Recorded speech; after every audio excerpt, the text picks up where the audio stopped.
Welcome to talks of knowledge. మన దేశంలో చాలా పురాతన చారిత్రక కట్టడాలు ఉన్నాయి. ప్రతి కట్టడం వెనుక ఒక చరిత్ర, ఒక రహస్యం ఉంటుంది. మన ప్రాచీన భారతదేశం యొక్క గొప్పతనం మన ముందు తరాల వారికి ఈ కట్టడాల వలనే తెలుస్తుంది.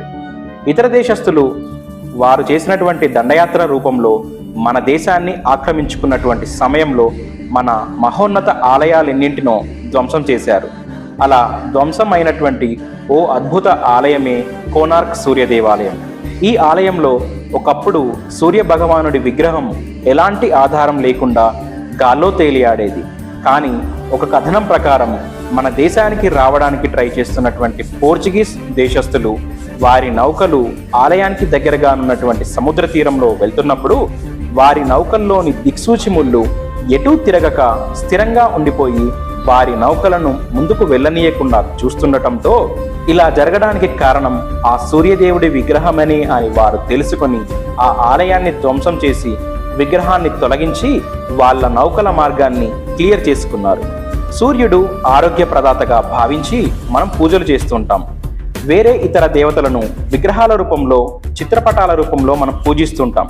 కానీ ప్రత్యక్ష దైవమైనటువంటి సూర్యుడిని మాత్రం మనం ప్రతిరోజు చూస్తూనే ఉంటాం. మన దేశంలో సూర్యుడికి అనేక దేవాలయాలు ఉన్నప్పటికీ వాటిలో ప్రధానంగా చెప్పుకొని తీరాల్సింది మాత్రం కోనార్క్ సన్ టెంపుల్ గురించి. అసలు ఈ కోనార్క్ అంటే ఏంటి? ఈ దేవాలయం ఎక్కడుంది? ఇది నిర్మించి వేల ఏళ్ళు గడుస్తున్న ఇంకా ఆధునిక శాస్త్రవేత్తలకు అందని అనేక చిక్కుముడులు ఇక్కడున్నాయి. అవేంటో ఈ వీడియోలో చూద్దాం. పూర్తి ఇన్ఫర్మేషన్ కోసం ఈ వీడియోని ఎండ్ వరకు చూడండి. పదండి, ఇక లేట్ చేయకుండా మన కోనార్క్ కథలోకి వెళ్ళిపోదాం. కోనార్క్ అనేది 2 పదాల నుంచి వచ్చింది.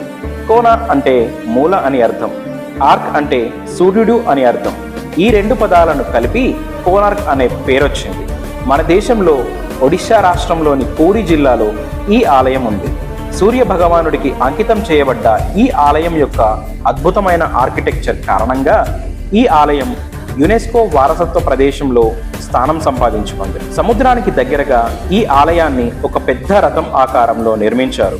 ఇంతకు ముందు మనం చెప్పుకున్నట్లే కోనార్క్ అంటే సూర్యుడి మూలలో అని అర్థం. సూర్యుడి కిరణాలు ప్రసరించడానికి అనువుగా నిర్మించడంతో దీనికి కోనార్క్ సూర్య దేవాలయం అని పేరొచ్చింది. ఈ ఆలయాన్ని క్రీస్తు శకం 1250లో తూర్పు గంగరాజు వంశానికి చెందినటువంటి రాజు నరసింహదేవ్ నిర్మించాడు. ఈ ఆలయాన్ని 1200 మంది కార్మికులు 12 సంవత్సరాలుగా కష్టపడి నిర్మించారు. ఈ సమయంలో ప్రస్తుత ఒడిశా ప్రాంతానికి పరిపాలకుడిగా ఉన్నటువంటి నరసింహదేవుడు సమర్థవంతంగా ముస్లిం సైన్యాలతో యుద్ధం చేసి విజయం సాధించాడు. ఎంతో కష్టపడి యుద్ధాన్ని జయించినటువంటి నరసింహరాజు ఆ ఆనందంతో తనకు ఇష్టమైన సూర్య భగవానుడికి అంకితం చేస్తూ ఒక దేవాలయాన్ని నిర్మించాలని సంకల్పించాడు. అలా నిర్మించిందే ఈ కోనార్క్ సూర్య దేవాలయం. ఈ ఆలయాన్ని సూర్య గమనానికి అంటే సూర్య దిశలకు అనుకూలంగా కట్టాడు. రథం ఆకారంలో ఈ ఆలయం ఉండగా ఈ రథానికి మొత్తం 12 జతల చక్రాలుండగా ఇవి సంవత్సరంలోని 12 నెలలకు అలాగే 12 రాశులను సూచిస్తాయి. ఈ 12 జతల చక్రాలు రోజులోని 24 గంటలను సూచిస్తాయి. ఈ ఆలయం యొక్క చక్రాలపైన పడినటువంటి సూర్యకిరణాల ఆధారంగా టైం ఎంత అవుతుందనేది ఇక్కడి స్థానికులు ఖచ్చితంగా చెబుతారంట. ఈ రథాన్ని 7 గుర్రాలు లాగుతున్నట్లుగా శిల్పాలు మనకు కనిపిస్తాయి. ఈ 7 గుర్రాలను వారంలోని 7 రోజులుగా పరిగణిస్తారు. కోనార్క్ ఆలయం పైన ఉన్నటువంటి రథాన్ని మనం ప్రస్తుతం భారతదేశ కరెన్సీలోని 10 రూపాయల నోటు పైన మనం చూడొచ్చు. ఈ మొత్తం ఆలయాన్ని బ్లాక్ గ్రానైట్ మరియు రెడ్ శాండ్ స్టోన్తో నిర్మించారు. ఇలా నిర్మించబడ్డ ఏకైక ఆలయం ఇదొక్కటే. 15వ శతాబ్దంలో ఆక్రమణదారులు ఈ ఆలయాన్ని దోచుకున్నారు. పూజారులు సూర్య భగవానుడి విగ్రహాన్ని భద్రపరిచారు. ఇదే సమయంలో ఆలయం మొత్తం తీవ్రంగా ధ్వంసమైంది. బ్రిటిష్ వారు మన దేశాన్ని పరిపాలిస్తున్న సమయంలో ఈ గుడి కోసం అనేక పునరుద్ధరణ కార్యక్రమాలు చేయగా కోనార్క్ కొత్త రూపాన్ని సంతరించుకుంది. ప్రస్తుతం సూర్య భగవానుడి విగ్రహం పూరి జగన్నాథుడి ఆలయంలో భద్రంగా ఉందని చెబుతారు.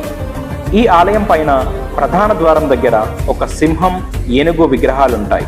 సింహం ఏనుగు పైన దాడి చేస్తుంటే ఆ ఏనుగు ఒక మనిషిని చంపుతున్నట్లుగా ఉంటుంది. సింహం అహంకారానికి నిదర్శనం, ఏనుగు బలానికి ప్రతీకగా చెబుతారు. ఈ రెండు మనిషికి ఉంటే ఆ మనిషి యొక్క పతనం మొదలైనట్టే అని అర్థం వచ్చేలా ఈ శిల్పాలను చెక్కారు. అలాగే ఆలయంలో సూర్య భగవానుడికి సంబంధించినటువంటి 3 విగ్రహాలు ఉన్నాయి. దానిలో మొదటి విగ్రహం నవ్వుతూ ఉంటుంది, అంటే ఉదయించే సూర్యుడికి ప్రతీక. రెండవ విగ్రహం మధ్యాహ్న సూర్యుడిలా గంభీరంగా ఉంటుంది. ఇక 3వ సూర్యశిల్పం విచారంగా అస్తమిస్తున్న సూర్యుడికి ప్రతీకగా ఉంటుంది. ఇది భారతీయ తత్వశాస్త్రాన్ని సూచిస్తుందని చెబుతారు. మనిషి జీవితం కూడా సూర్యుడి యాత్ర లాంటిదే. ఉదయం లేచి మధ్యాహ్నం జ్వాలగా ఉండి సాయంత్రం శాంతిగా ముగించటం. ఇదే కోనార్క్ మనకి చెప్పే జీవిత పాఠం. ఓం సూర్యాయ నమః, ప్రణవరామి సూర్యరథాయ ప్రకాశాయ నమః. వీడియో నచ్చితే లైక్ చేయండి, మీ ఫ్రెండ్స్కి ఈ వీడియోని షేర్ చేయండి, మీ అభిప్రాయాన్ని కామెంట్స్ రూపంలో తెలియజేయండి. ఇలానే మరిన్ని ఇన్ఫర్మేటివ్ వీడియోస్ కోసం ఛానల్ని సబ్స్క్రైబ్ చేసుకోండి. Thank you for watching.